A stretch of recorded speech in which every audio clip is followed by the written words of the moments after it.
spread to the college campuses because a lot of guys came back and went to school on the GI Bill. And from there it went into business and professional situations. It went into different ethnic ministries. We're in 110 countries around the world now. I do have a question about Sure. just what's going on now in the military Mm-hmm. as far as Christian practices. Do you have any thoughts about that?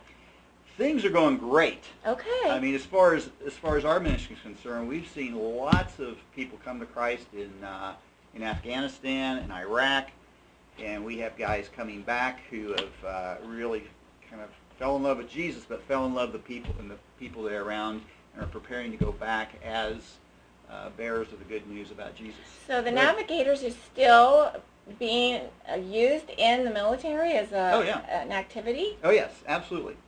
Okay, that's Yeah, encouraging we to have hear. lots of staff, and we're not only with enlisted men and barracks and working alongside the chaplain service, but we have ministry on every major, all the academies have ministries. Big at the Air Force Academy, Naval Academy. Oh, that's good to hear. Now, have you ever gone and spoke at any of those institutions? Just one. Actually, I spoke at the Coast Guard Academy a few years ago. Did a weekend conference for them because there's one of my best buddies' son is named after me, and they asked us to come out and do a weekend on how to share your faith. And how was that? Great. It was awesome. Those young people are just exciting to me because they're at the point in life they're making big decisions. They're in tough situations and learning to walk with Jesus and to share in a relevant way. Well, if the military is there to protect the United States, I think one of the important things is that they're able to have their own freedom of religion and practice. Mm-hmm. If that's what they're doing to protect us, we need to uphold them, that they also have that right. Mm-hmm. So I'm very encouraged to hear this. Yeah. Yeah. So tell us about your how you came to Jesus Christ. Well, I'll tell you, I had a great family. I had terrific parents. I grew up going to church, but for some reason the gospel, the news about Jesus, was never personalized to me. And as I reached junior high and into high school, I became pretty much an agnostic, maybe even an atheist.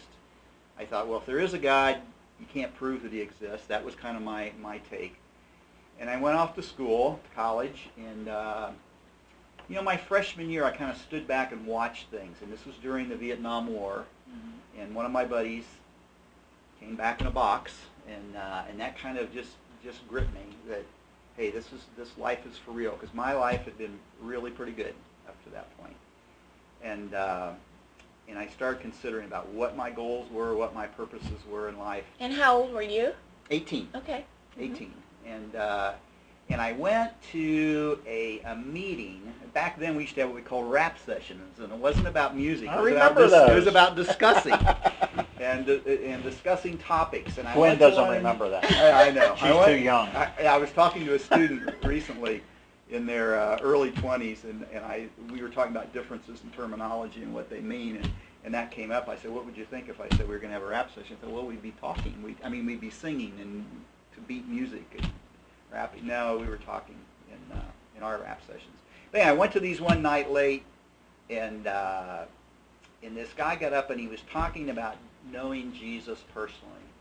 And to me, I was a science major, and I was very kind of had an I'm from Missouri attitude. What was your specific major? Biology, okay. Biological sciences. And so anyway, this guy Charlie got up and he stood up, and what was amazing about Charlie was these guys in the dormitory would ask him questions, and he'd open this Bible and he would read things that were very pertinent to what was asked in the question. And it wasn't that I accepted the Bible as true or what he said is true, but it amazed me that this man could open this book and something was said in this book about any question these men had. And I liked the guy. He wasn't what I thought religious people were like.